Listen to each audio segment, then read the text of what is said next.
I do believe that's our cue, as we'll welcome you in. Hopefully you have dodged the raindrops wherever you may be in the greater Parkland area. Hopefully you've got a pullover on because it's getting nice and chilly out there.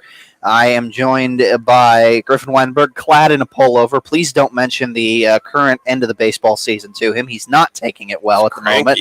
Chad Speaker, who is always glad to be over here at Applebee's in Farmington, and our own Garrett Davenport, who is still recovering from the excitement that he got to be a part of this weekend. Man. It was quite a week for high school football in our area, with one particularly thrilling finish that we're going to recap here in just a couple of minutes. We'll go through all our broadcast games and the entire week 4 schedule, obviously. Central Rebels got a great win this week. They're going to be our special guest. Head coach Corey Schweiss. A couple players are going to join us to talk about back-to-back wins, which have helped them get to 3-1 here to begin this season. General impressions. We are almost halfway through the season for everybody. Griff, biggest thing that stood out to you after week 4?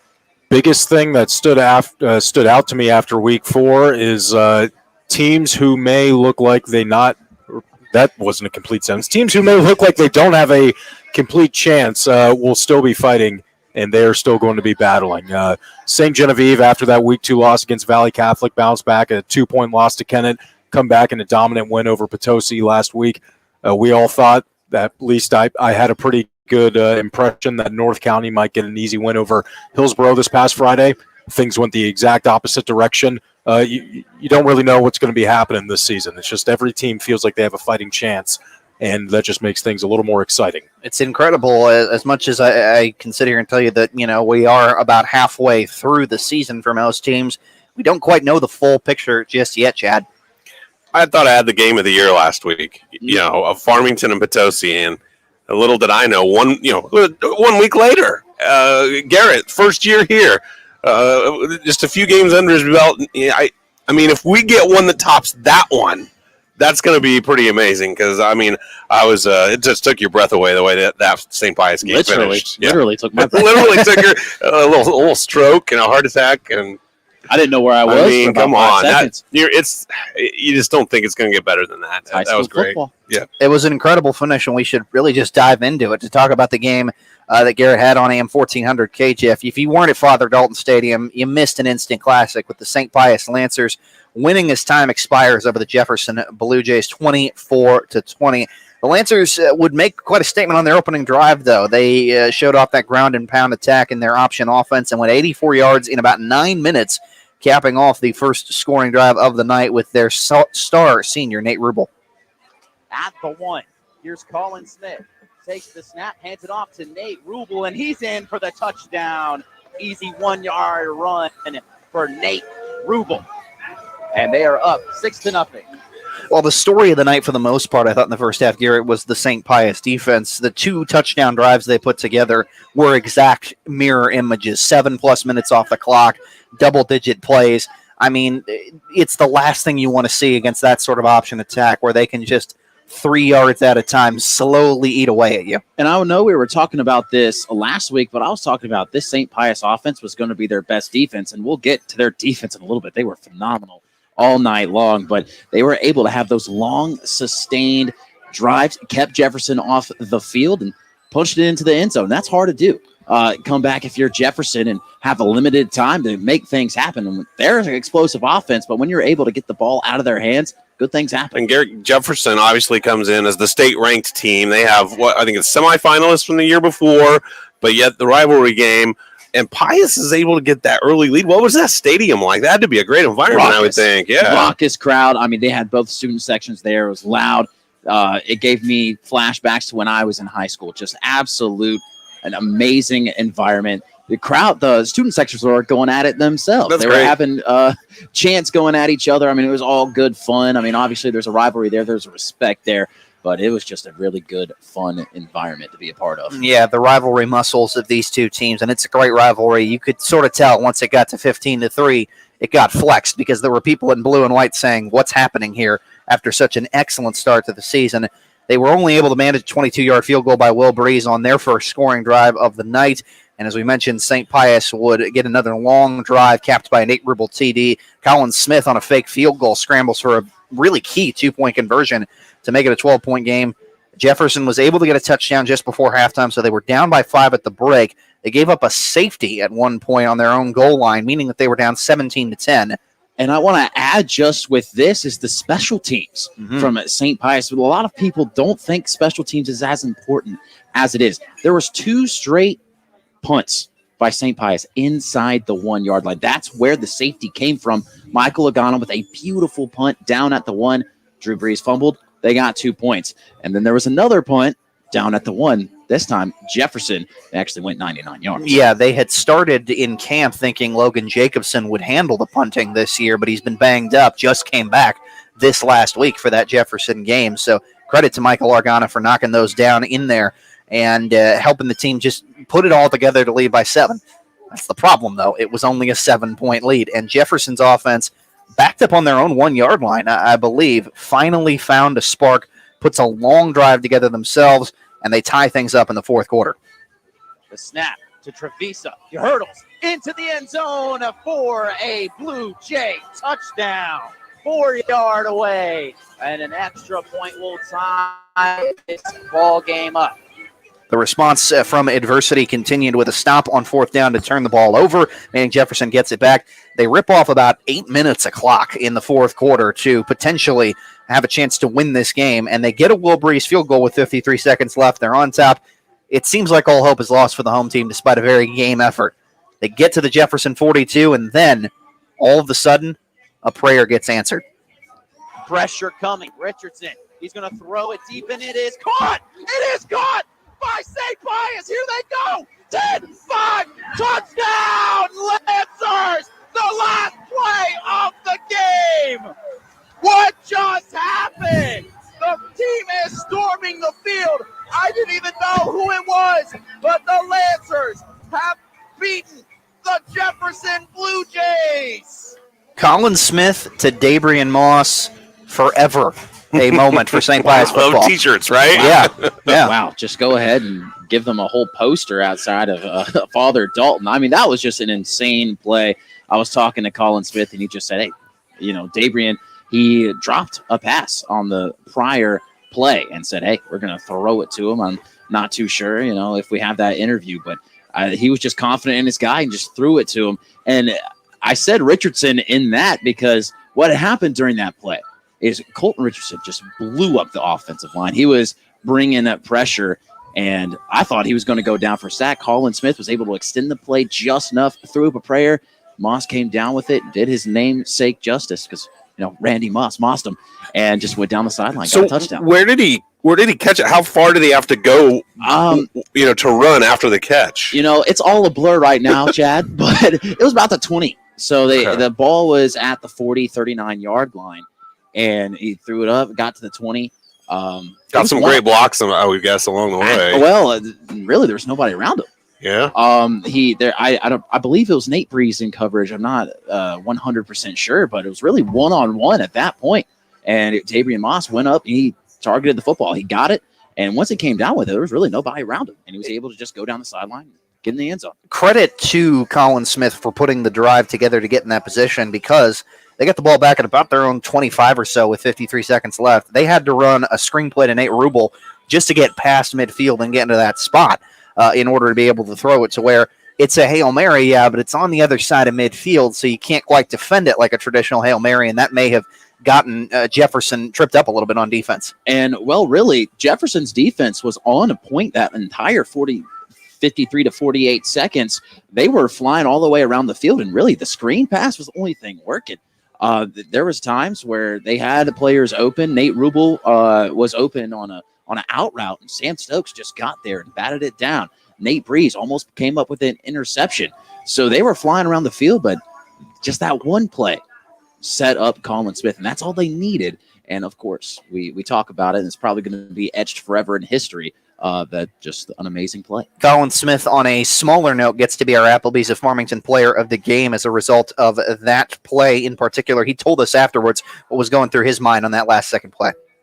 Dabrian was calling for a play because he had just dropped the pass earlier on that play. And when it's basketball, Dabrian's most players, someone scores on him, he's got to score back. And so when he dropped it, I knew when he came back in, it's going to be David. It's going to be David. Rolled out left, saw a little bit of a mismatch, threw it up, and he took it the rest. It's really fascinating to hear him talk specifically about how Dabrian Moss came up to him and said, basically, give me the football. I'll make a play. Because both these guys, Colin transferred in last year and took over the starting job for the first time. Dabrian's a terrific athlete who the coaches, since he showed up as a freshman in multiple sports, but football especially, they see him and they go, he should be so much better than what he is. It feels like a great moment for the both of these guys to kind of have their defining play, considering when you think about St. Pius, you think about Nate Rubel, first of all. You think about some of the other guys like Michael Argana and Logan Jacobson. These two got to make it very clear that they're going to be a part of the mix for this team, and they made the biggest play that the program has had in years, let alone just this season. And now they're at the top of the I-55 conference. At least, there's still a lot of football to play, but that's awesome for the St. Pius Lancers. And Colin Smith, he had a phenomenal game all game long. Jefferson, they really keyed on Nate Rubel. And Colin Smith had to step up, and he did it. I understand, they only won by 4, but he answered the bell when it was his time to go. And so did Dabrian Moss. I mean, he had his handprints all over the football game as well. So it was a real big coming out party for both of these guys. And, I know Coach Dan Oliver, he's proud, absolutely 100% proud. And talking about that last play, I got to talk to him after the game as well. Kyle Smith was supposed to be in there, but Dabrian went up. He's like, I want to make this play. I'm going to make this play. Coach Oliver put him in, and we all know what happens. Really spectacular stuff and a fantastic moment for the Lancers that, like you said, can translate into something even more as they improved to 3-1 and now are kind of in the driver's seat in the I-55. Meanwhile, what a turn of events for Jefferson, the number 6 ranked team in the state in Class 2 coming into this one. Their first loss, and now they'll need help to at least get a share of the conference title. They will be at home against Bayless for conference play, St. Pius against Turkey-Lanium this week. I got one more thing to add, and this is about Jefferson. It's good that they got this loss. Obviously, you want to be undefeated, but now with Coach Rugley, you get to see what your team is made of and how are they going to respond to this big-time loss, and some would even call it an upset loss. So see how they react, see what they can do for the rest of the season, because I said it on the broadcast, this Jefferson Blue Jay team might not even lose another game, especially in the regular season. So just Alex Rugley gets to see what his team is made of. This particular they got Valley out there. So. They do have a Valley Catholic on there, which Judd Nagger, I'm sure, is thrilled that you're saying, hey, Judd, look at Valley Catholic, they're going to cruise by. But yeah, I'm excited to see how Jefferson handles the next couple of weeks. This is the first time that particular group has had to face real adversity this year. I want to see what they do, even just this week in another conference game with Bayless. Speaking of big wins, some of them are of the thrilling variety, and then some are statement victories. And the Hillsboro Hawks cruised to a 42-7 statement win over North County Friday night. We had all the action on J98. The game was scoreless after the first 12 minutes. Both defenses looked pretty good, but then Hillsboro marches 64 yards. They get a big screen pass or a big 40-plus yard reception by Austin Romaine to help them move down the field, and they opened the scoring in the second quarter.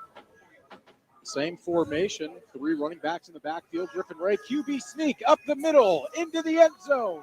The Hawks get on the scoreboard first. It's Griffin Ray. Hillsboro 6, North County 0.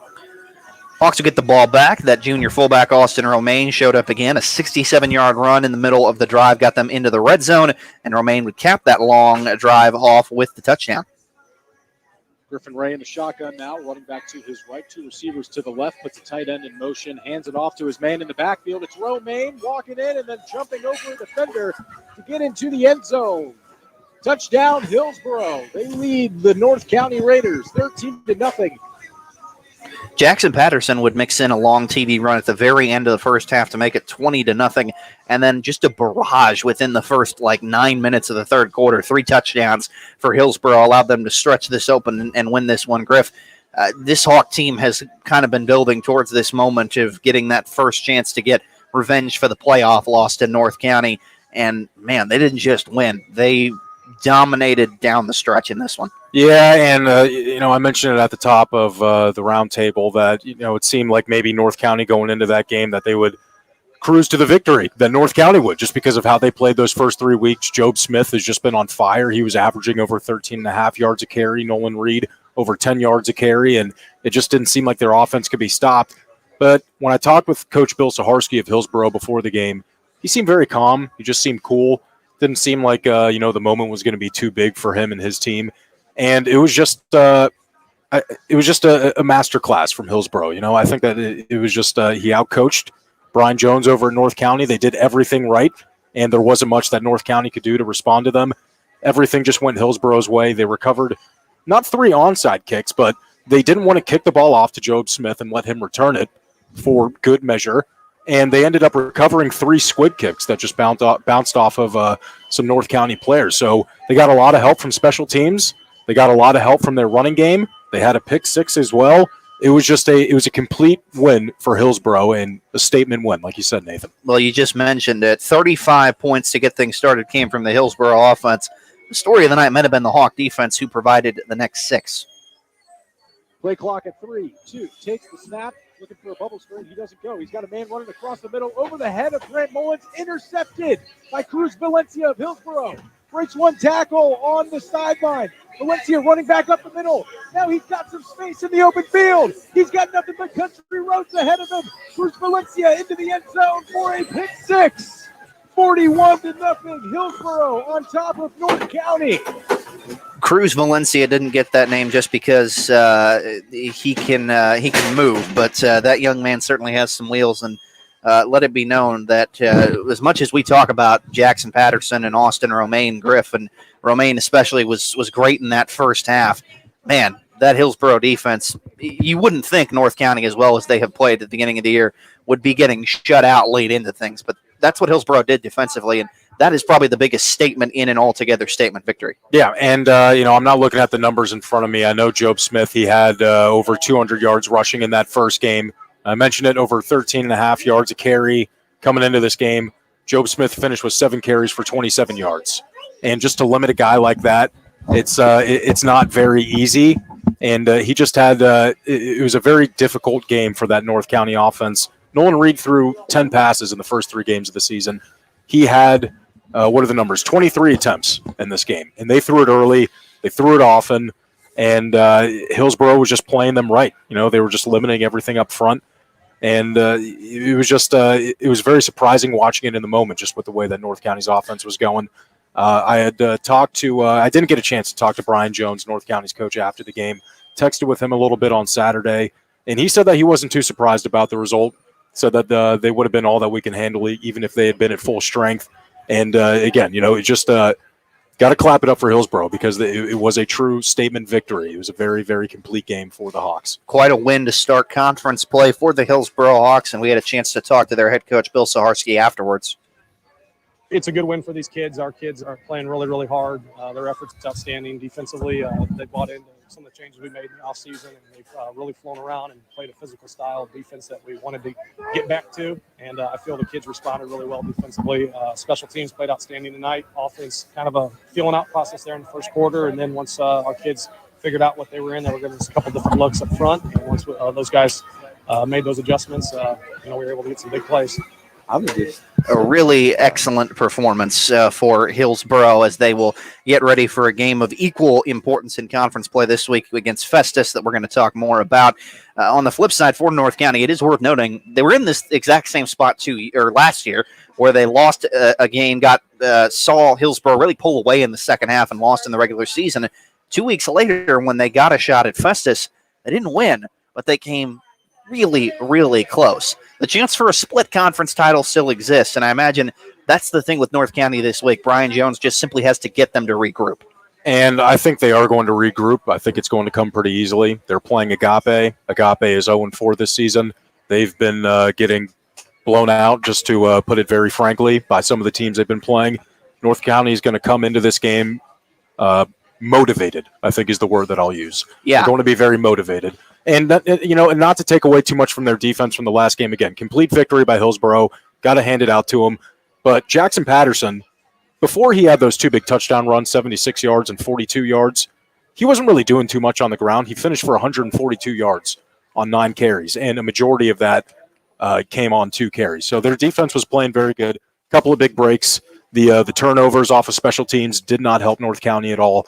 but they are going to be very motivated this Friday. Yeah, 2 weeks from now when they get Festus at home, that'll really be quite the test to see where they are after this one. They, as you mentioned, get Agape this Friday night, and as we talked about Hillsborough and Festus matching up, that'll be a fun one that we'll have for you on KGF, and we will be getting to breaking that game down more in depth as we go a little later on in the evening. The other game we had for you on our regional radio airwaves on Friday night, AM 800 KREI. Well, Farmington found itself in the middle of their Tuesday practice last week, or found out in the middle of Tuesday practice. The team they were preparing for would not be the team they would play on Friday. Hayti, for the second straight year, forced to cancel because they were quarantined. The next day, though, the Knights found out they got a new opponent in Rittenhour for senior night. And the rushing attack for Farmington, I don't think it would have mattered who they played. They were absolutely electric Friday as they flattened the Huskies 48-6. The Knights would take the lead 2 plays in and really never look back. It was quarterback Drew Felker who would run it in 54 yards for the score. Jeremiah Cunningham would score 2 touchdowns in this one as well as he continues to play very well in his sophomore season. Felker, though, along with that long TD run we mentioned a moment ago, he would turn in the offensive play of the night. First play of the drive at their own 16-yard line. Option play left side. Keeper by Felker. He breaks 2 tackles. Now he's to the 30. Felker to the 40. Felker to midfield. 2 to the 40. 2 to the 30. He's got 1 man to beat. To the 20. To 10. To Felker. All the way to the end zone.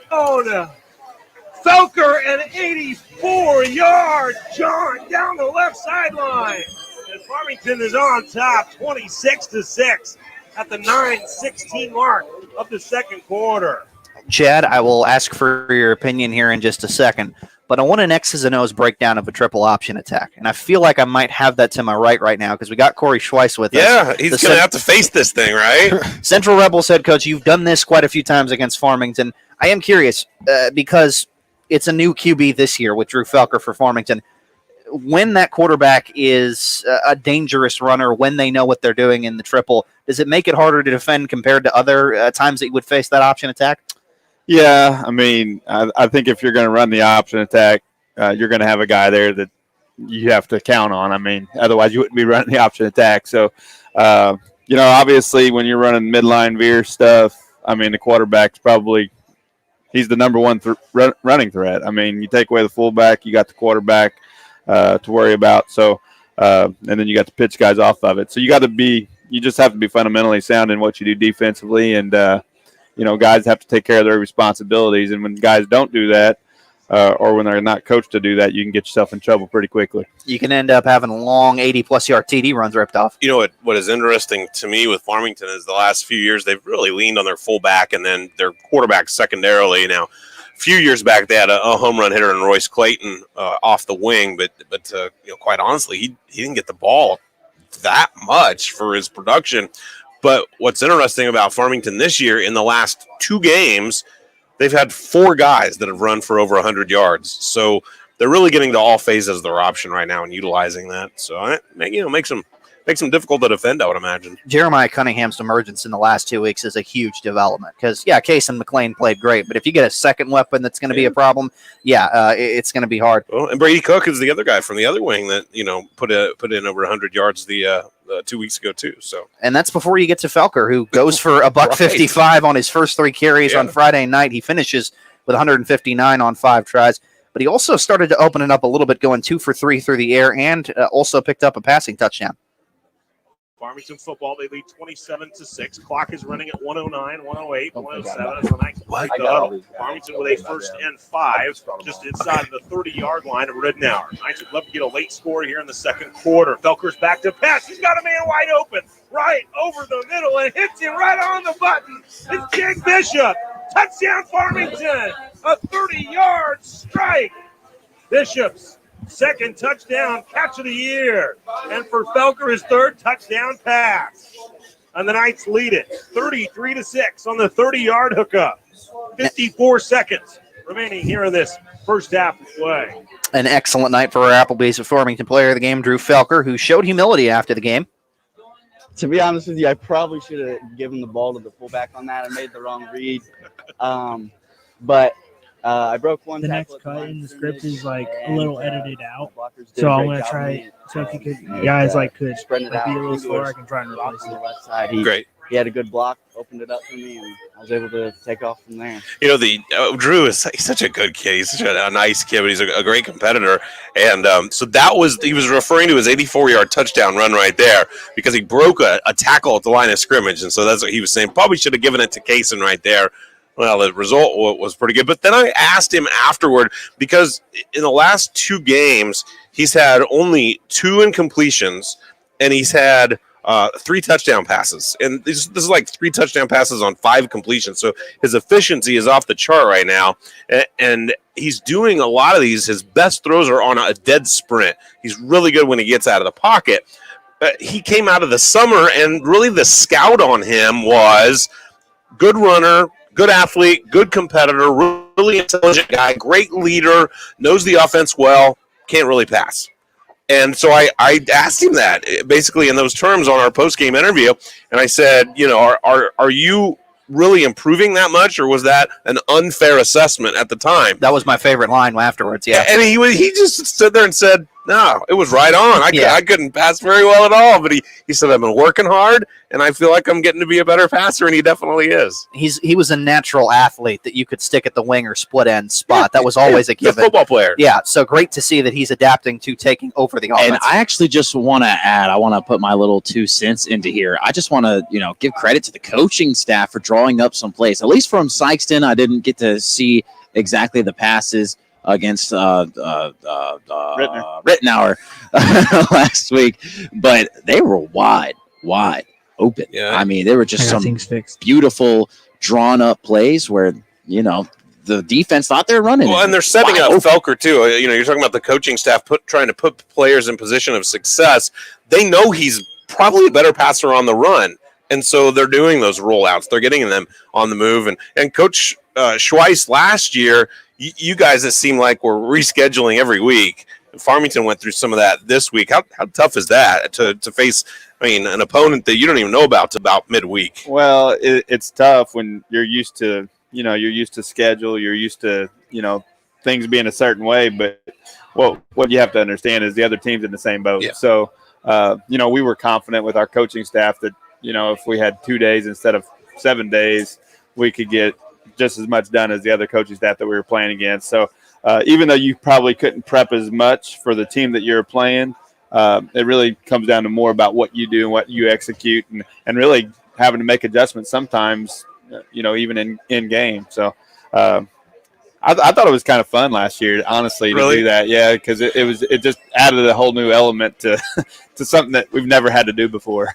Got to stretch your brain a little bit more. Got to figure out how to do it on the fly. It worked out pretty well most of the time. Playing in a basketball tournament, like you don't know who your next opponent's going to be. Yeah, and that was the thing. A lot of times in football, you get these 2-year deals, and a lot of times you play the same teams a lot of times. And last year, the 4 teams that we picked up were teams that we don't normally play. So it was really – I thought it was very interesting. That one of those short weeks turned into a record-setting day for your guy, Deshaun Welch, saying you might have to do that more often going forward. We'll see. 410 yards on the ground in total for Farmington, 129 for Kaysen McLean, another one of their emerging stars. Maybe the most impressive play overall, though, would come on defense for Farmington.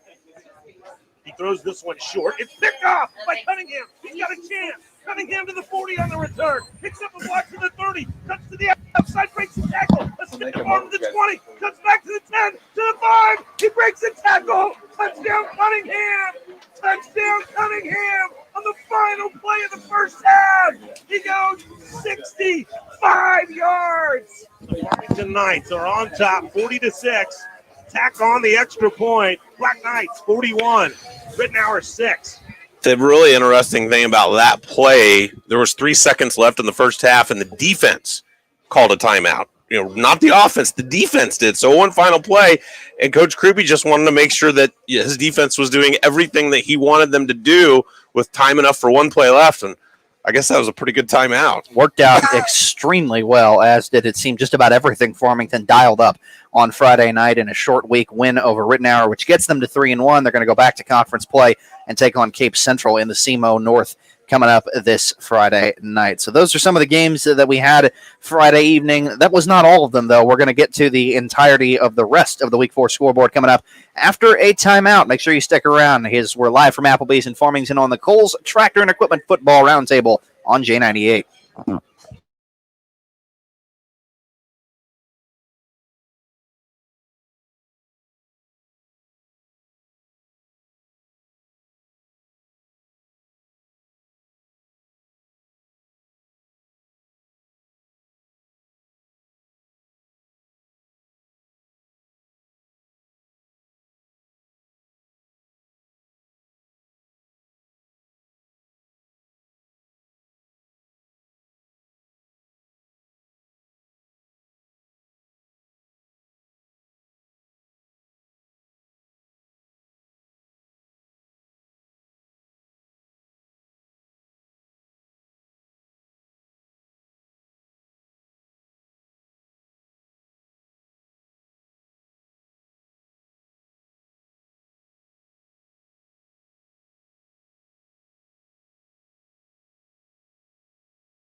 Thank you again for tuning in here on J98 or streaming us, MyMoInfo.com, our YouTube channel, MyMoInfo Sports. I think up and running here tonight. We're live on Twitter as well at MyMoInfo Sports. It is the Kohl's Tractor and Equipment Football Roundtable. Kohl's Tractor and Equipment in Farmington. Don't just follow the herd, lead the herd. Home of the LS Tractor. That is Kohl's Tractor Equipment on Highway 32 in Farmington. Told you about a couple of the games that we had for you on regional radio here in week 4. The thrilling win for St. Pius, Hillsboro's statement win over North County, and Farmington beating Rittenhour. Let's go through the rest of your week 4 scoreboard. We're going to talk to the Central Rebels and chat more with their head coach Corey Schweiss here in just a minute. They win at 70-0 over Cuba Friday night. Elsewhere, the Perryville Pirates knocked off the Fredericktown Blackheads 21-14. Pirates head coach Brent Roth talking about some of the key moments in the game afterwards. We had a big Tyler Ryan had a big run there in the first half. That was huge. It was really there at the end of the game, man. Our pass coverage was great. Luke Bell had a couple pass deflections. I think he had one earlier in the fourth too on a fourth down. That was a turnover. So man, he had all kinds of pass deflections. I think about it. So he's all over the place. It's cool to see him have success. The St. Genevieve Dragons were winners this week. They knocked off Potosi 41-21. St. Gen head coach Jay Pope talks about how the Dragons were able to hold that potent Trojan offense at bay. We really challenged our kids this week with the game plan. Not far as schematically doing too much, but saying, hey, we think you're just as good, if not better than those guys, so we're going to put you up tight. We're going to load the box. We're going to play 7-0 and say, let's see who's got the better athlete. And I think for the most part tonight, our guys did a great job of keeping everything in front of them and making plays when they need to. Over in the I-55 conference, St. Vincent wins 49-0 at Herculaneum. Indians head coach Tim Schumer afterwards, obviously proud of his defense in a shutout. Our D-line played outstanding. They kind of held the line, the line of scrimmage, and then really allowed our linebackers just to kind of flow through, read their keys, and go make all the tackles and clean up everything. So our defensive line kind of did the dirty work, and those linebackers flew around and were able to make plays all night.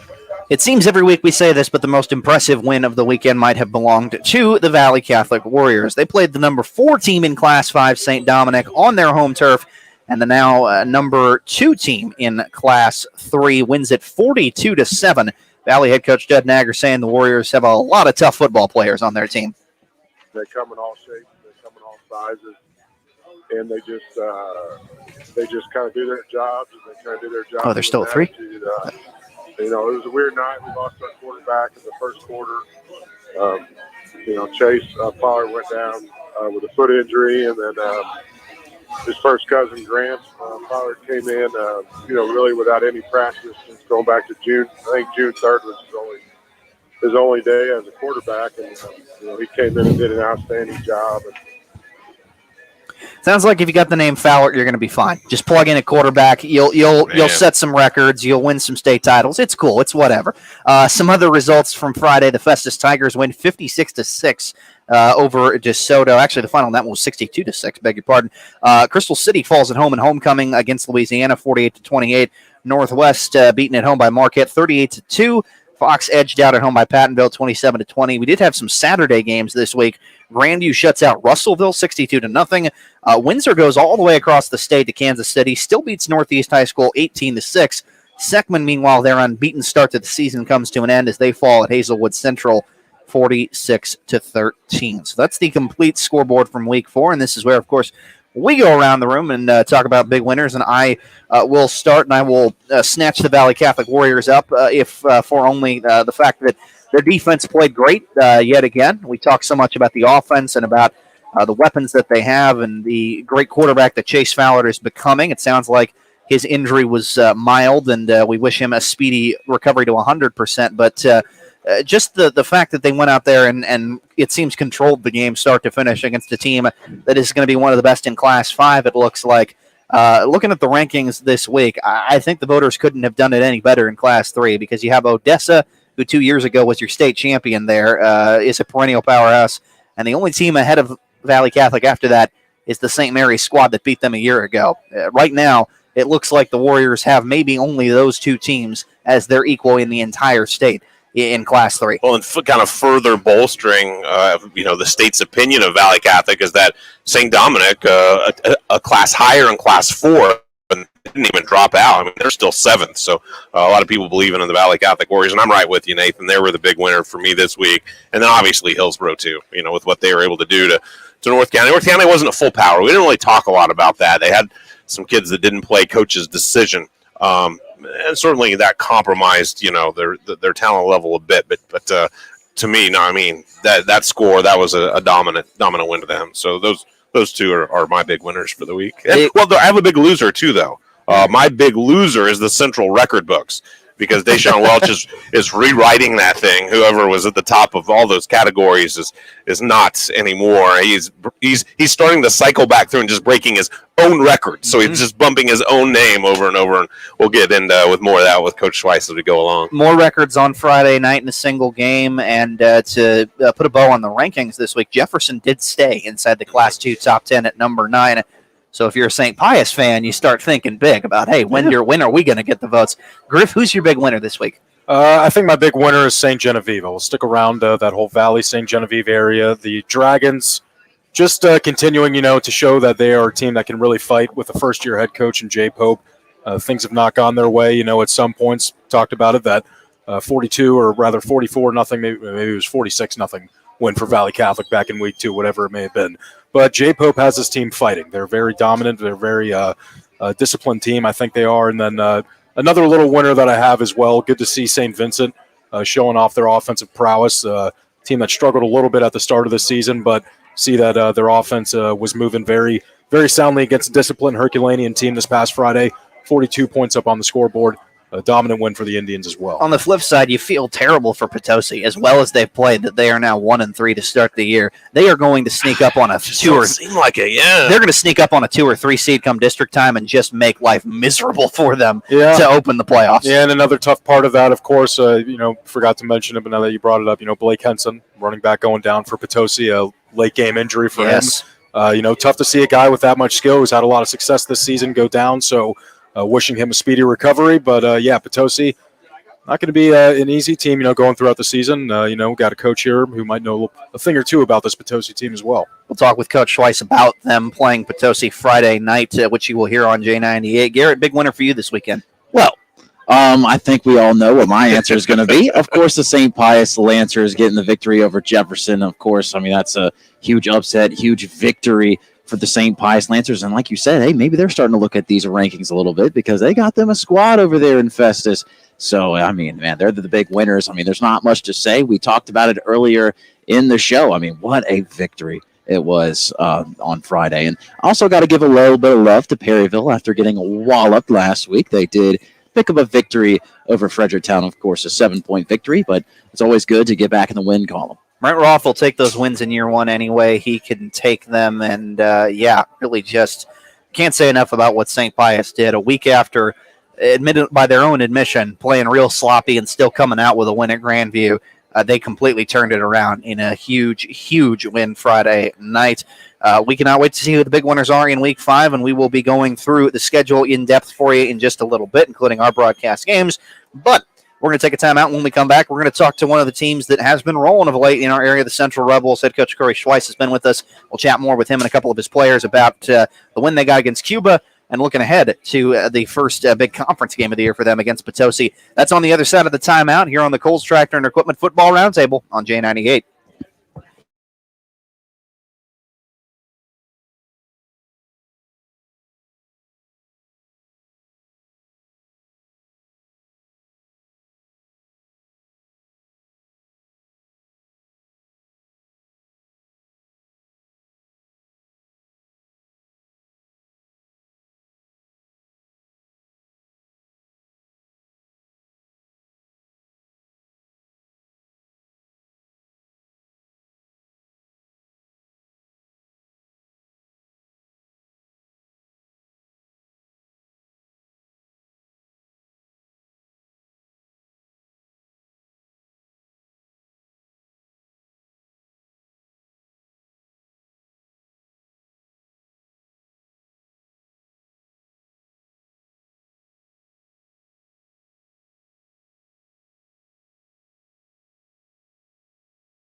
Welcome back to the Coles Tractor and Equipment Football Roundtable here at the Applebee's in Farmington. I'm Griffin Weinberg, joined by almost the entire Central Rebels football team is what it looks like. So if you're looking on the live stream, going from my left, we have Jet Bridges, the quarterback, Deshaun Welch sitting next to him.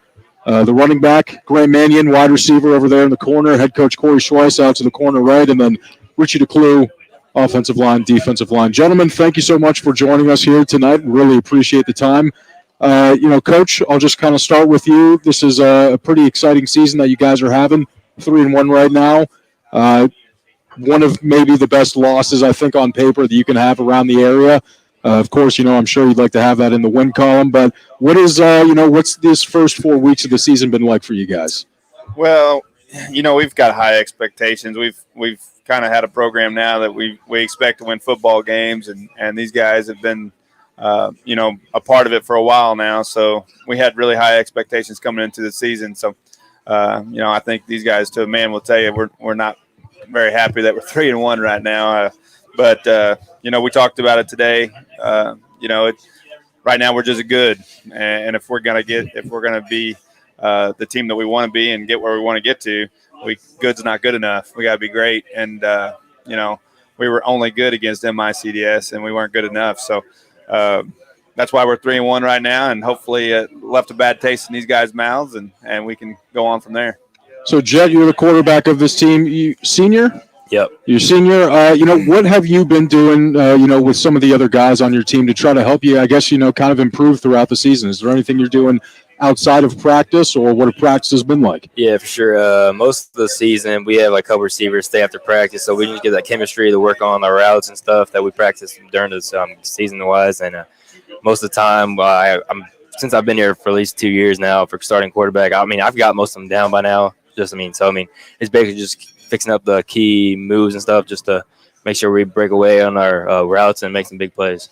Yeah, how comfortable do you feel running this offense now that you said you've been starting here for a couple of years? Does it feel like things have slowed down a lot since you first started? Oh, for sure.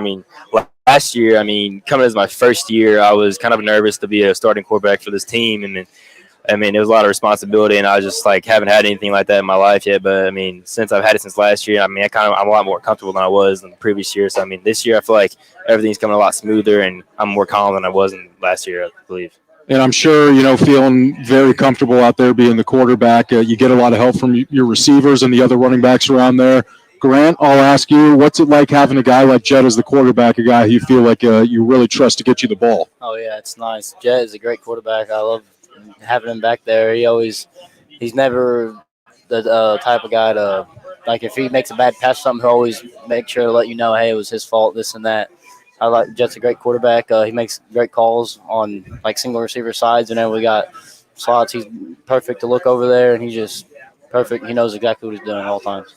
Do you guys do a lot of work in the past off seasons, maybe just running routes and throwing the ball to each other during the summer? Oh yeah, me and Jet went on the field a few times this summer and ran some routes and stuff to just get back in the game before football season was starting up. So.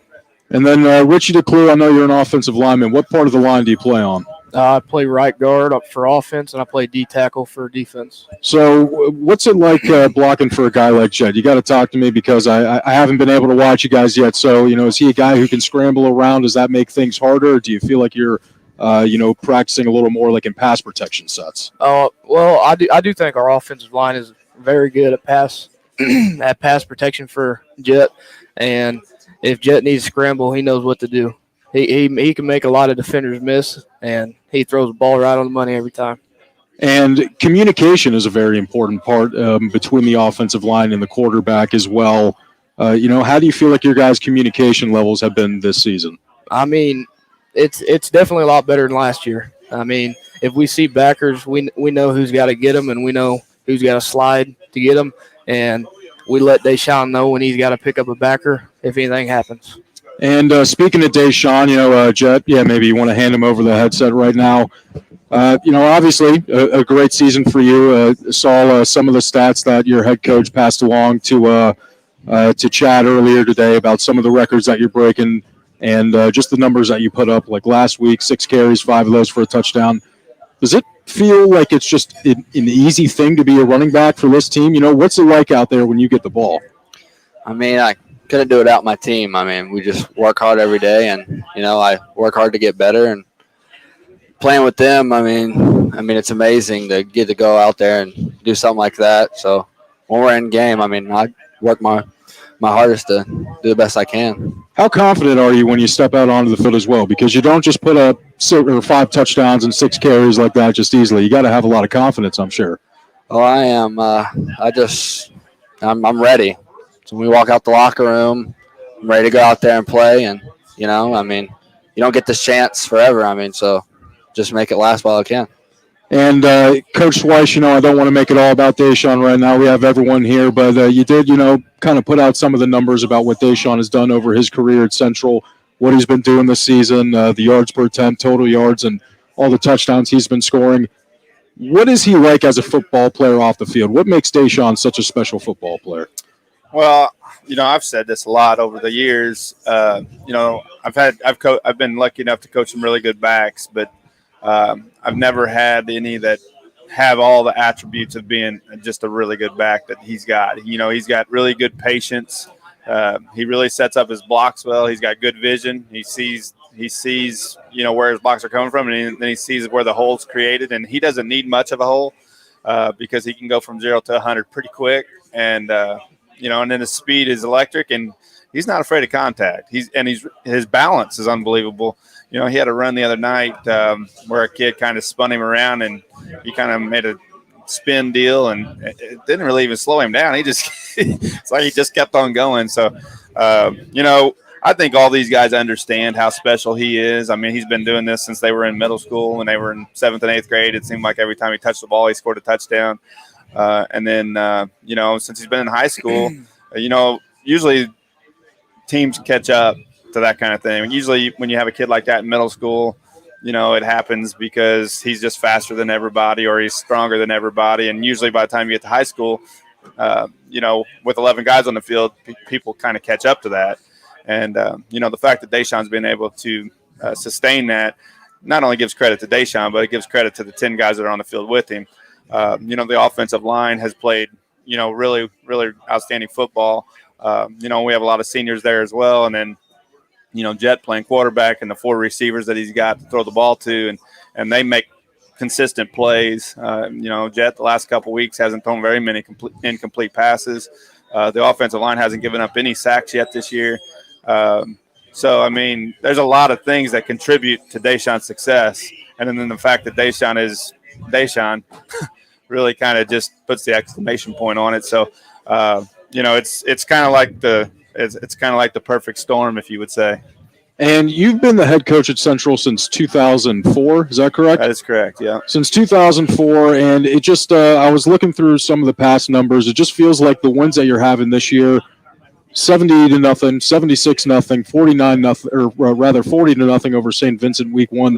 Does it feel like it's easier for you as a coach to have all these players who have been playing under you for a few years now to just kind of throw them into your system? And does it just feel like everyone's kind of in sync on the field? Yeah, I mean, it's kind of been really weird the last 2 weeks. I mean, I've actually had to think on the sideline how not to score instead of how to score, which is like totally backwards. But, it's real different. Other than when Jet's brother was quarterbacking for us, when those 2 years he was starting quarterback, we ran the spread offense. The other years, we were always 2-back, 3-back style offense. It's really more my MO. But I knew with the talent that we had to put all the guys in the best place to have success, we needed to run spread again. And the thing is, when you're running spread and you're running fast and you're going fast and you have playmakers like we have, it's, you score fast. And then when you score fast, you get these weird scores in the first half. And it's hard to pull guys after 6-7 minutes of game time, because then you feel like they do all that work and they put all that time in and they're only getting to play 6 or 7 minutes. So, our philosophy so far has been at least to let them play the first half. I mean, we pulled them a little bit, I guess, at the end of the second quarter, but, and when you're winning 63-0 at halftime this week and whatever it was, 50-something nothing the week before, And then our guys that come in, it says a lot about the guys that come in the second half because they keep the shutout, and those young guys have been scoring points too. So, these guys have not only been great on the field, but they've been great leaders for the underclassmen, and the expectation is just really high right now.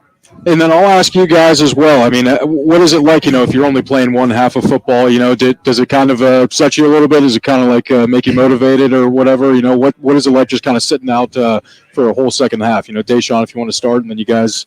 I mean, it doesn't really bother me because, I get to watch my little brother play and watching all the younger guys play, and they love it. So, just good to watch them. Having fun.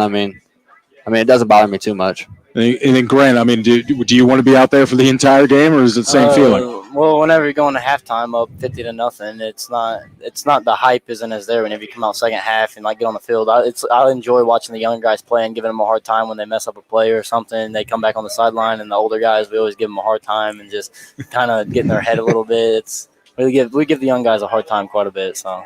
Richie, how about yourself, though? Are you playing in the second half too, or do you get a second half break sometimes too?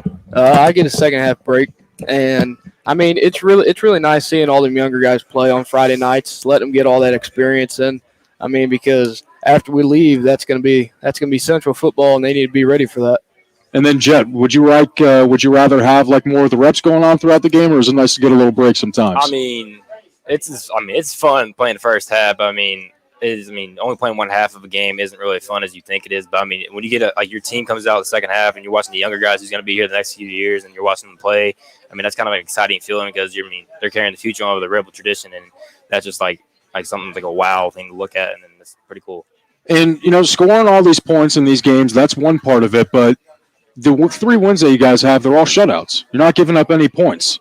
How important, Coach, is the defensive side of this whole thing? How much do you put into coaching defense throughout the week? And, how awesome is it that you have not allowed any points in any of the 3 wins? Well, we put a big point of emphasis on that, especially after the week 2 loss, because we gave up we felt like we gave up way too many points, obviously. We feel like we have really good defensive players. We have the conference player of the year back at linebacker. We have another linebacker that put on a lot of muscle during the offseason. We have 4 quality defensive backs, and our front line does a really good job. So our expectations from the defensive side of the ball was at the beginning of the year that we would be a pretty dominant defense. I think that MICDS game was an outlier. I know MICDS had a good offense, and I'm not taking anything away from MICDS, but there's no way we give up 59 points. We just did not play well. We had a lot of mental mistakes in that game. We did not line up right. We had, looking back at that game after it was over, I was, a lot of people said it was a good win on paper or whatever, but I guarantee you all of us would like to have that one back after we watched the film. And I knew something was going on during the game when they were scoring like they were, but again, you got to give MICDS credit. The other 3 opponents we've had, they didn't have offensive weapons like MICDS did, but we feel like we've got defensive weapons out there, and they shouldn't have scored like that. So, we feel like we're a good team. We feel like we have good special teams. We have good playmakers on special teams. We feel like defensively we got playmakers. Offensively we got playmakers. So, we feel like it's a team. It's not just an offense. Jed, I'll ask you. Obviously, your coach is thinking about that MICDS game a lot. How much is it on you and your teammates' minds? You also got to think about overall how we play as a team, and offensively, I feel like we did pretty decent. We could have done some things better, which could have helped us win the game. Defensively, it's a team game. You can't just think about the defense messed up. Sometimes the offense messes up too. That's kind of makes the whole lost. But when you think about it, we all got to come together. Also got to fix all of our mistakes and mental mistakes. And if we didn't have any mental mistakes that we had, and then we're playing how we know we can, then we probably should have won that game. But it is what it is, and you just got to move on. There are a lot of there's a lot of lessons that I'm assuming they could probably learn from a game like that. Grant, going back and watching the film from that kind of game, what are some of the things that you take away? Yeah, big games like that, you really got to. Penalties are huge. You can't one little penalty can make the whole change of the game. So the penalties and stuff like that are huge. But we could have done better things on defensively, like Coach Weiss said, lining up better, coverages. We get coverages mixed up here and there. So all around, I mean, could if we would have stopped penalties and stuff that game, it would have been a lot closer. I feel like. So, moving ahead to this week, again, 3-1, you guys are playing against the 1-3 Potosi Trojans, a team that probably, they could have easily 3 wins on their resume as well. Coach, what's the feeling going into this game? Well, I think we're going to be ready. I mean, it's a conference game, and you don't have to look back too many years, but before Potosi gave us a pretty good game, and I think it was just 3 years ago they ended up beating us because we weren't, 2018.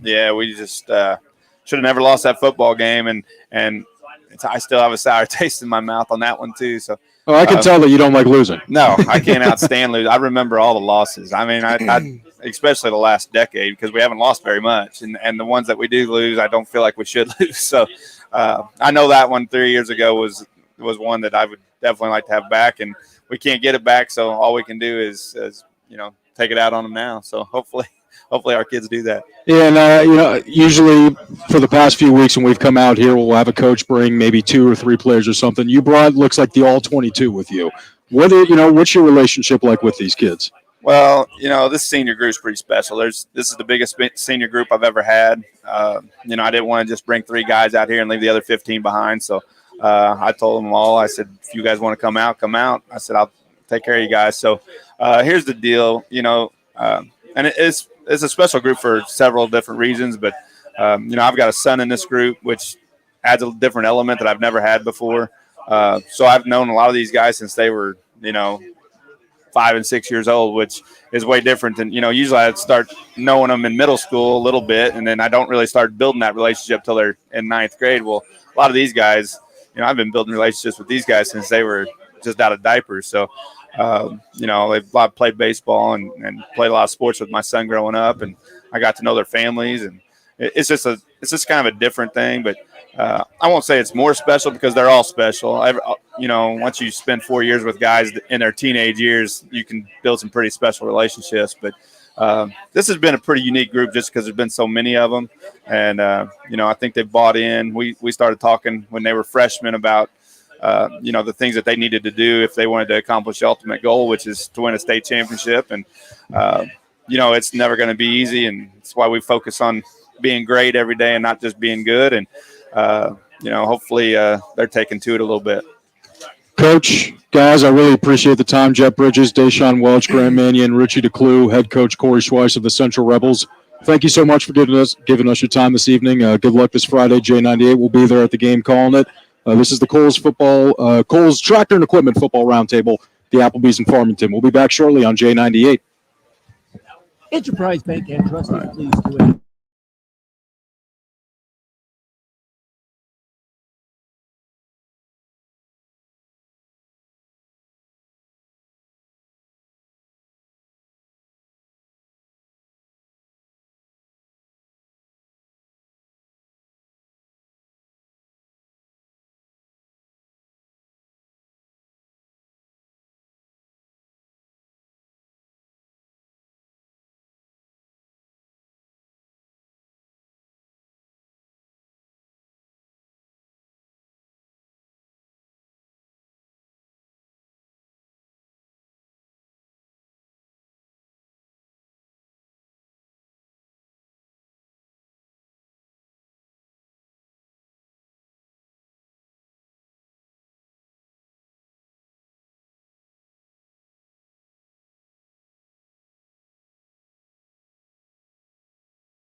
you for joining us on J98. Nathan Gertz, Garrett Davenport, Chad Speaker, Griffin Weinberg. Central Rebels head coach Corey Schweiss sticking around with us. Appreciate him joining us. We'll ask for his insights on the Week 5 schedule. Just a little scoreboard update for you. Cardinals 1, Brewers nothing in the second inning. Most important scoreboard update you'll get this evening. We will have the full scoreboard of all the non-football stuff that happened tonight up on mymoinfo.com if you're looking for that at some point this evening. Let's dive into your Week 5 football schedule.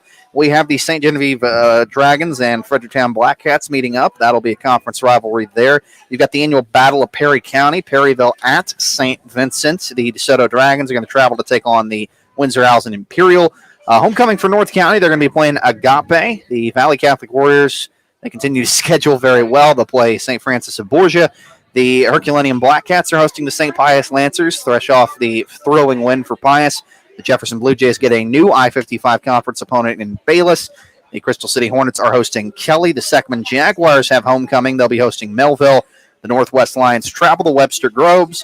The Fox Warriors head to Lindbergh. And the Grandview Eagles are going to go all the way to Columbia to take on Father Tolton Catholic. You may remember that as the alma mater of former Mizzou star, current Denver Nugget Michael Porter Jr. They have done a very good job of building their football program up in the last decade since he and Jonte Porter won a state title there in basketball.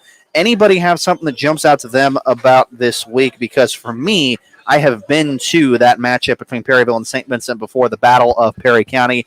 That is one of the more electric high school environments I have been around, especially when that game gets played at St. Vincent like it'll be this Friday night.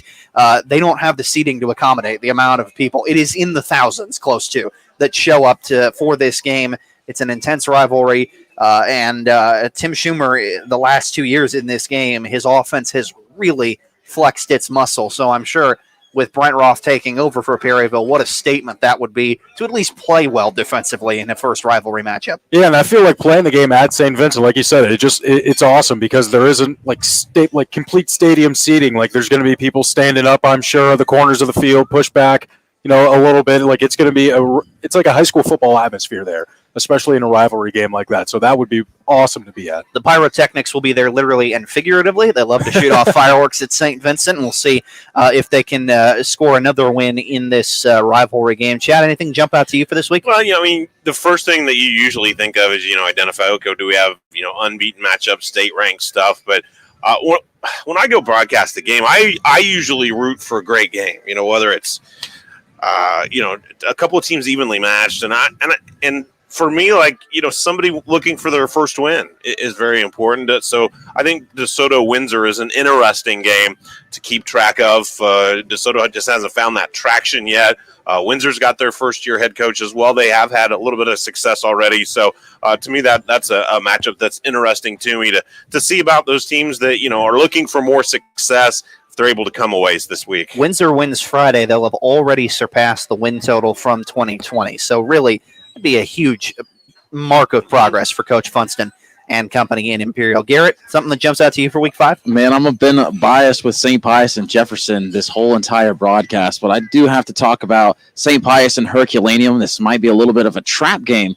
How do you avoid the letdown? Yeah. Exactly. A little bit of a trap game. I mean, you were coming off a huge victory. I know you're still just excited about that victory. So, you just need to be able to kind of corral that happiness you got from that win and be able to go into the next week against Herculaneum and see how Jefferson bounces back against Bayless. Really want to see how they handle that adversity. And then talking with head coach for Herculaneum, Blaine Boss, after the game too, like he seemed like he was going to have his team in shape for this game. He's not a guy that's happy about getting shut out. I can tell you that. I talked with him a little bit before this entire season started, and he's going to have his team prepared. And that kind of brings me to the game that I'm a little excited about, how North County is going to follow up against that game against Hillsboro. We mentioned it a little bit at the beginning. They're playing Agape, an 0-4 team who has not had much success this year. And I think North County is going to come out of this game, come into it very heated. Yeah, avoiding the letdown is such a big deal. And the Jefferson Blue Jays, meanwhile, how did they rally themselves after that finish? How did they look against Bayless? Keep a small eye on Seckman and Melville, too, just because that's another one of the unbeatens that went down. And after such a strong start to the year, 46-13 is probably just not at all what anybody from Nick Bayer's staff was expecting. Definitely a shocker. Even as good as Hazelwood Central is now 4-0 to start the year, I'm sure they felt like they'd be a little bit closer in that one. And we'll, of course, get you updated on everything. Coach, before you head off, we do want to make sure you get something to grab here to eat tonight at Applebee's in Farmington. I was going to say, do I not get to pick my guy? Well, I'm looking at these games too. Well, I was going to ask you, you know Coach Nagger extremely well, so you know that he's going to have him prepped for Borgia and that game. But St. Genevieve, I'm kind of curious about that because Coach Pope is somebody that obviously you probably have a little bit of ties with as well as one of Judd's guys that has gone across town, and it's a rival you'll see down the road that, I mean, it looks like they've really figured it out right away with Coach Pope here. They could have very easily come into this one 3-1. Yeah, it's kind of really neat because next year Valley will be coming into our conference, trading places with Perryville and with us and Valley and St. Genevieve, all in that conference. Three of us that graduated from Valley. I think we said we're just going to start having our conference meetings down at the Midway or something, down at the Dewdrop or somewhere down there. But yeah, it's cool. Jay's a good friend of mine. Judd's a good friend of mine. We talk a lot. When we weren't playing each other or didn't have a chance of playing each other, we really talked a lot schematically about different things we like to do and stuff. So it's a little different now because we're all kind of competing against each other in Class 3. So you see those district alignments and you go, I can't share anything anymore. That's right. Forward. That's right. And actually, when the districts come out, obviously Judd and Jay were kind of disappointed that St. Mary's was in their district because they were a St. Louis team that fell down south, and we actually are west of those guys, not even close to I-55, and we got down south with Kennett. It was just kind of a weird. We all kind of speculated, and none of us saw that coming. So, obviously there's a chance we could play Judd, but it wouldn't be till the quarterfinals. We play Jay next week, so not this coming week, but the following week. So, yeah, I'm intrigued by both of those teams. I've watched them both on film quite a bit already. Just I know Borgia's down a little bit compared to what they've been in the past. But Judd, like you guys said, I mean, Valley's got such tradition and their kids, I know all their kids, their parents were some of my best friends. So, I played with a lot of their dads, and there's a lot of good bloodlines coming through their school right now, I can tell you that. Giesler, Fowler, Heberly, the names don't change over the years, even if the athletes continue to be top-notch. And Valley looks to score another very nice win, creeping ever closer to maybe the top spot in Class 3. We'll see if they can get there before the year is done with St. Mary's and Odessa ahead of them. So that is the complete schedule for you in Week 5. It's going to be a busy one and exciting one. We're going to take a quick time out. Come on back. We will be checking in on the Missouri Tigers here, and also we'll look ahead to our broadcast games that we'll have for you. A lot of fun ones coming up in Week 5. Make sure you stick around to hear about that on the Kohl's Tractor and Equipment Football Roundtable.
just challenge them to take that to the field today, and they really did that.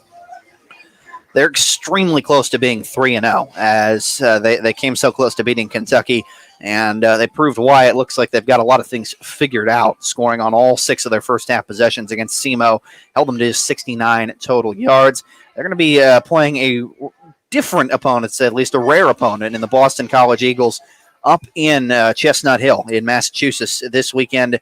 I believe that is an 11 a.m. kick. So you'll have early. Yeah, so you will have the pregame coverage starting at 9 o'clock this morning. You can hear it as always on AM 800 KREI, AM 1400 KGF. Looking forward to, I think that's the last non-conference game they've got, one of the last non-con games they've got left. 11 a.m. kick, and that's just 11 a.m. here. So I think it's going to be, is that 10 a.m. or? Nooner. That's noon on the Nooner Eastern time zone guy. So I know I'm Eastern. I'm messing with my head being out here. Boise State and Utah State are playing that noon Eastern kickoff, which is a 9 a.m. for them. So I'm very excited to watch them sleepwalk their way through a Mountain West game at some point on Saturday.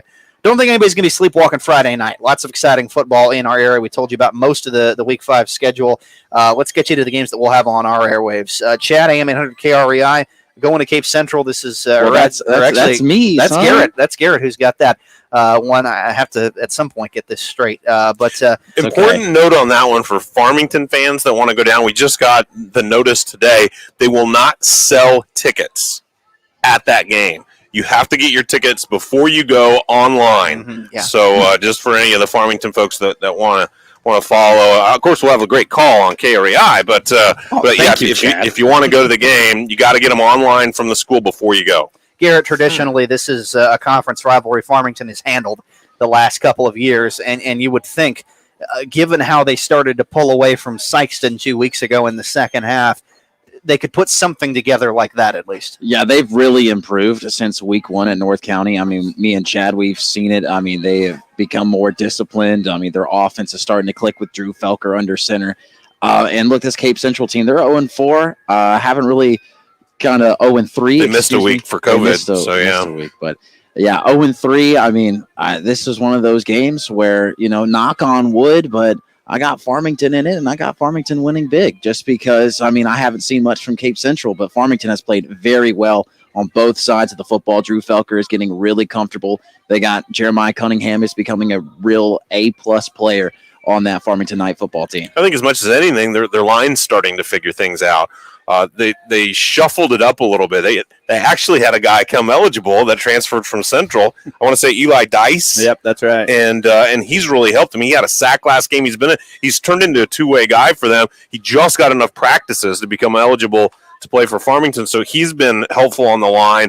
They've brought a couple of other guys, younger guys, up in the rotation in that line, and the line's starting to figure things. I mean, when you have 4 guys rush for 100 yards over a 2-game span, that means your line is starting to figure things out too. Yeah. And another thing that I just want to add is that Farmington, they got some depth, and they've had some players step up, some young guys step up in that defense. And against Sykeston, they played very, very well. And I'm not too sure how deep Krupe is going to go with all of his guys coming back, but he's got some good rotation players in there as well. Yeah, Jeremiah Cunningham. I'm starting to fall in love with that young man. He's a great two-way player, and I want to see if he keeps that rolling here this weekend when Farmington goes to Cape Girardeau to battle the Cape Central Tigers. J98 The Boot will have the Central Rebels take on the Potosi Trojans. Griff, why don't you help Coach Schweiss out? That Potosi team, we know that Dylan Wyrick has got them going in the right direction. 1-3 doesn't really describe them. I think the thing that we both would probably say you first have to watch, what do they do for the run game without Blake Henson there? We know they're going to throw it to Gavin Bortel and Blake Meesey. What do they do running the ball will be the thing to watch. Zane West is going to be the guy that's going to step into that Blake Henson role. I know that talking with Coach Wyrick today, it's an upsetting thing when you lose a guy like Blake Henson, but I guess that brings up a good time for me to ask a question for you, Coach. When a team loses a player of that caliber like Blake Henson and the Potosi Trojans, does that make you think any differently about how you want to scheme up your defense? Do you have to think about that, or do you just kind of, have you been doing this long enough and you just kind of know how you want to run your defense? No, we're prepping as if Henson's going to play. We've got some guys go to Unitech that talk to the Potosi kids, and I think there's still a chance he may play. So we're going to prep like he's playing, and he's a good player. We know he's a good player, but if he doesn't play, then if we've prepped for him, it shouldn't be anything much different. I think the other back is a bigger back and more of a maybe between the tackles type guy because Henson's not very big, pretty elusive, but he's not very big, and so we'll just have to make adjustments if he's not playing. But I hope he's playing. We hope he's playing. We hate to see people get hurt, especially teenage boys. My son went through a lot of that, and I just hate it when those guys get hurt. So hopefully he's out there Friday night, and hopefully he's playing a full game for him. Coach, against a balanced team, sometimes you have to direct your defense a certain way. Sometimes it's hard to cover everything, but there's a long time coaching adage that says you stop the run first. But football is not being played the same way it used to be played. Is that still a truism or not? Yeah, I think going into any game, you feel like you got to stop the run. I mean, there's nothing worse than getting beat by the running game. We did that. It happened to us last year against Seckman. I mean, we scored enough points, but we just couldn't stop their Rubel kid. And there's nothing more demoralizing than getting beat by the running game because it does two things. It keeps your offense off the field, and it beats you up. So. I think that's the kind of mindset you have to have when you play football. Is you got to make them throw the football to beat you. It's pretty easy to hand the ball off. I mean, it's a little bit harder to throw it and catch it. So, that's the thing. That's the motto that we have. We got to make them throw the ball. And the good thing is for us this year, we feel like we have a lot of good defenders in the back end. If they decide to throw it, we feel like we're capable of covering. I am curious about the fact that when you got this matchup a year ago, the score probably didn't reflect the competitiveness. And I know when we talked to you afterwards, it didn't reflect how you felt the team played. Has that been kind of in the ear of the guys this week about how you felt like you didn't give the best effort you possibly could have against Potosi? Well, I don't know. I feel like the last 5-6 years against Potosi, we really haven't played. I think looking back, honestly, it's probably been our worst game of the year. I don't know what it is or why that is, but it's not going to be like that this year, I don't think. I think we're going to go out and we're going to play well Friday. I think, our kids are excited. I know it's Potosi's homecoming week, and they've had all these little days that they're, we wear red, white, and blue better than the Rebels and all that stuff. So we've got all that stuff going on for our kids. So I think they're gonna have a point to prove this week. So hopefully we can do that. Maybe the purple and gold just makes you kind of make you think something else happened. Because I know you said purple and gold at one point, Griff. You thought you were watching LSU with Potosi going up and down the field. So it looked like with the white uniforms. yeah, it can fool you. But we'll see how things go on J98 on Friday night when Central travels to Potosi. AM 1400 KJF. Big showdown in the MAFC Red Division. Hillsboro made its statement by beating North County. Now comes beating the defending conference champs in Festus. That game will be in Hillsboro, and every person I talked to with the Hawks had already very much not just circled the North County loss in the playoffs, but circled the loss to Festus in the regular season as something that they hope to avenge. We very, very, very easily forget that this time last year, all we could talk about was that Festus Tiger offense, how great A.J. Ofadele's start to his coaching run there was, and it paid off by winning against Hillsboro, beating North County in the regular season, winning the conference, winning the district. And then they lost in week 1 in St. John. We said, what's happened? And we've forgotten. I think it's been 60-plus points in each of the last 2 weeks now for this offense. They have really, really picked it up, running the ball especially. We thought coming into the year, Cole Rickerman throwing it around, that would be the thing they do best, but they've run it really well the last 2 weeks.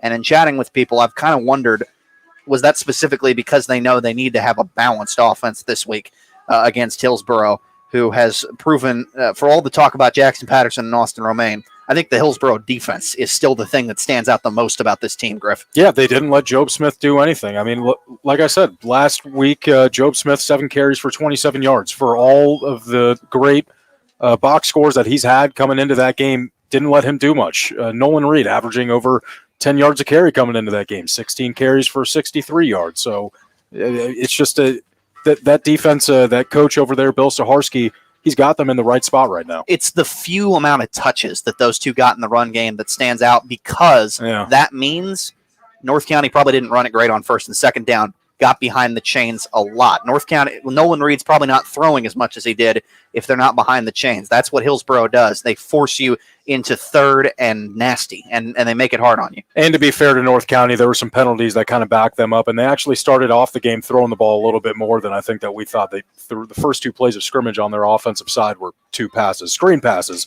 albeit. But, it was a solid game plan there from Hillsboro, and very, very interested to see how this week goes. Really excited to see Festus play in person for the first time, not just because of how good they've been since Coach O'Fadale took over, but watching Cole Rickerman in the summer, I don't know if there's a prettier spiral pass than what that young man is throwing for the Tigers. We'll see if he can get it going on Friday night when Festus travels to Hillsboro on AM 1400 KGF. Coach? There's an interesting note here from a coach's perspective because Coach Schmidt, who was the coach before Fadale got to Festus, is an assistant at Hillsboro right now. And, Coach Schmidt is a really good friend of mine. He's a guy I've looked up to as far as, things that you do within a program, not necessarily X's and O's, but like the things that you do to build character and stuff. And I've got a lot of respect for him, and he's on Hillsboro staff right now. So, I get a little insight on that game, and out of all the games this week, I think that's the one. If I were going to go pick a game to watch, I think that'd be the one to go watch. I think it's going to be just fantastic. It was a closer game than even the 2-score margin a year ago really indicated, and we cannot wait to bring it to you on KGF. Coach, obviously, we wish you the best of luck on Friday. Looking forward to being there. All right. Thanks a lot. I appreciate it. I got to give one shout out to Kyle Kurtz because he's probably listening in a tractor somewhere because he always is and says, well, why didn't you mention my name? So there you go. He's putting the real hard work in here in the tractor. Right. Corey Schweiss, appreciate the Central Rebels head coach being with us and a whole bevy of his players coming out to Applebee's in Farmington tonight. It was great to talk to all of them here this evening. And again, we'll have their game at Potosi on J98 on Friday night. Hillsboro and Festus on AM 1400 KGF. Garrett will have Farmington and Cape Central on AM 800 KREI. It's going to be a really fun kickoff to the last weekend of football in September. At that point, I expect the leaves to start changing colors because it will truly, at long last, be fall out there. At least it feels like it right now. I think I see one leaf changing somewhere over First there. First day of fall is tomorrow. It's changing, yeah. Yeah, technically, yeah. I'd completely forgotten about that. Go to MODA, go to the Missouri Department of Conservation's website. They'll update you on when the leaves start changing colors. If you don't, like looking out your own window at some point. I believe that is going to do it for us here today on the Kohl's Tractor and Equipment Football Roundtable. Thank you again to the Central Rebels for being our guests, and thank you to Amy Cousins and the crew here at Applebee's in Farmington for hosting us once again this week. For Garrett Davenport, Chad Speaker, and Griffin Weinberg, I'm Nathan Gertz. Appreciate you tuning in. Join us starting at 6 o'clock Friday night for the Fleet Equipment pregame show to kick off your football Friday. We can't wait to bring it to you. Until then, enjoy the rest of your week. Thanks for listening to the Kohl's Tractor and Equipment Football Roundtable on J98, and we'll get you back to regularly scheduled programming right after this. Until next time, so long, folks.